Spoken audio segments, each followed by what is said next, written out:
Hello friends, welcome back to this channel. दोस्तों, इस video में फ्यूचर रिटेल लिमिटेड के लिए स्पेसिफिकली हम लोग बात करेंगे, बट उससे पहले आप लोगों से रिक्वेस्ट करना चाहूँगा। दोस्तों, फर्स्ट रिक्वेस्ट ये है कि अगर आप चैनल को पहली बार देख रहे हैं, सब्सक्राइब करके बेल आइकन को हिट कर लीजिए ताकि आपको आने वाले समय में किसी भी वीडियो की नोटिफिकेशन मिस ना हो। दूसरी रिक्वेस्ट ये रहेगी कि अगर आप डीमेट या ट्रेडिंग अकाउंट ओपन कराना चाहते हैं, डिस्क्रिप्शन बॉक्स में उसके लिए भी लिंक दिया गया है। दोस्तों, फ्यूचर रिटेल लिमिटेड अगर हम पिछले ट्रेडिंग सेशन में देखें तो अपर सर्किट लगा था 9.90 का, 34.60 पे ओपन हुआ, 36.65 का अपर सर्किट यहाँ लग गया था, आप देख सकते हैं। और 60,98,725 टोटल वॉल्यूम जनरेट हुआ। कंपनी की मार्केट कैप है दोस्तों 1987 करोड़ रुपए। फ्यूचर रिटेल लिमिटेड का 52 वीक लो 27.95 का है और हाई है दोस्तों 83.45 का। अब दोस्तों यहाँ बात आती है कि ऐसा क्यों हो रहा है। दोस्तों, जैसा कि आपको पता है कि फ्यूचर रिटेल लिमिटेड के बहुत सारे ऐसे स्टोर्स हैं जिसको रिलायंस इंडस्ट्रीज़ लिमिटेड की subsidiary company Reliance retail venture limited ने कैप्चर करने की कोशिश करी थी 28 फरवरी के आसपास। और ये एक बहुत ही बड़ा डरावना माहौल है बैंकों के लिए। बैंक इस चीज़ को बिल्कुल लेके डरे हुए आप देख सकते हैं। इसीलिए बैंकों ने डिसाइड किया है, बैंक्स ने डिसाइड किया है कि ये डीआरटी को अप्रोच किया जाए। डीआरटी मतलब डेट रिकवरी ट्रिब्यूनल। तो आप देख सकते हैं डेट रिकवरी प्रोसीडिंग्स चलाने के लिए फ्यूचर रिटेल लिमिटेड के अगेंस्ट इन्होंने डीआरटी को अप्रोच किया है।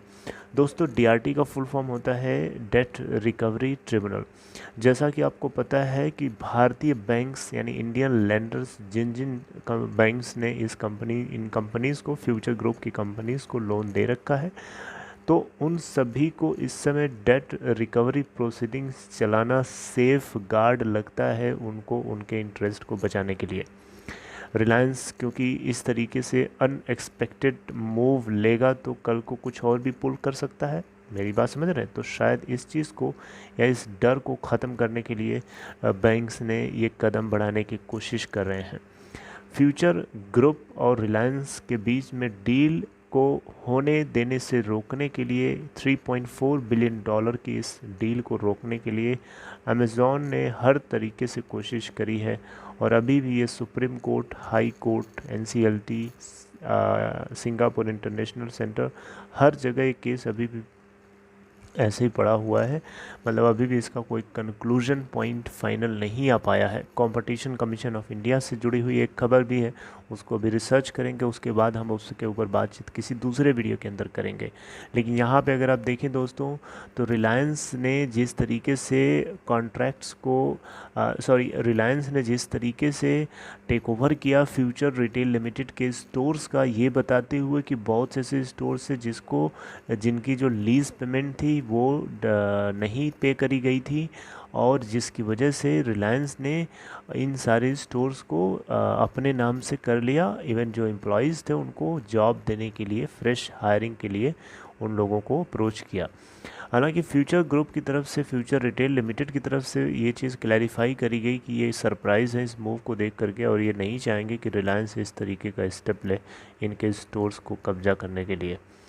राइट, ये एक लीगल बैटल से गुजर रहे हैं, इसका मतलब ये बिल्कुल नहीं है कि इस तरीके से कोई कदम उठाए। बहरहाल, इस लीगल फियास्को से बचाने के लिए बैंक्स जो है हर संभव कोशिश कर रहे हैं कि वो इसे डीआरटी तक लेके जाया जाए, यानी डेट रिकवरी ट्रिब्यूनल तक लेके जाया जाए, जिसके अंदर अगर एक बार ये मुद्दा चला जाता है तो रिलायंस रिटेल वेंचर लिमिटेड इस तरीके का कोई कदम फ्यूचर में नहीं उठा पाएगा, ऐसा बैंकों का बोलना है। राइट, अब गोइंग फॉरवर्ड अगर हम देखें दोस्तों, तो अब आगे क्या होने वाला। अब आगे बैंक्स यही चाहते हैं, कुछ बैंक्स ने तो इसके लोन्स को एनपीए डिक्लेयर कर दिया है। अब यहाँ पे बॉब जो है यानी बैंक ऑफ बड़ौदा इस पूरे होल प्रोसेस को डीआरटी तक लेके जाने में लीड भी कर रहा है। इसके अलावा और भी बैंक्स हैं जो इसको फॉलो कर सकते हैं। राइट, तो दोस्तों, अब कुछ बैंक्स ने इसके एनपीएस को, इनके बैड लोन्स को एनपीए, इसके जो ड्यू अमाउंट्स हैं उनको एनपीए में डिक्लेयर कर दिया। जैसे टोटल अगर हम देखें तो फ्यूचर ग्रुप के पास लगभग सारी कंपनीज का मिला के $4 बिलियन का डेट है। राइट। अब एनसीएलटी के अंदर भी कुछ लेंडर्स जो हैं ऐसा माना जा रहा है कि अप्रोच कर सकते हैं, right, to start corporate insolvency proceedings against some companies of Future Group. तो ये भी एक बहुत ही थोड़ा सा दयनीय सिचुएशन है, बहुत ही मर्सीफुल सिचुएशन है, बट किशोर बियानी के साथ ऐसा जो हो रहा है ये इसमें उनकी गलती नहीं है, लेकिन फिर भी लोग इसको किसी भी तरीके से छोड़ नहीं रहे हैं। कोर्ट केसेस आपको पता ही है कितनी ख़तरनाक होती हैं, एक बार अगर पकड़ लेती हैं तो जकड़ लेती हैं पूरी तरीके से, और फ्यूचर ग्रुप को पूरी तरीके से जकड़ लिया है कोर्ट केसेस ने, और उससे बाहर निकलने में बहुत दिक्कत हो रही है। जितना इनका खर्चा, जितना डेट है उससे कहीं ज़्यादा डेट इनका बढ़ करके इंटरेस्ट के रूप में न खड़ा हो जाए, मुझे तो ये डर लग रहा है। फिर आदमी देगा क्या, बचेगा ही नहीं, देगा क्या।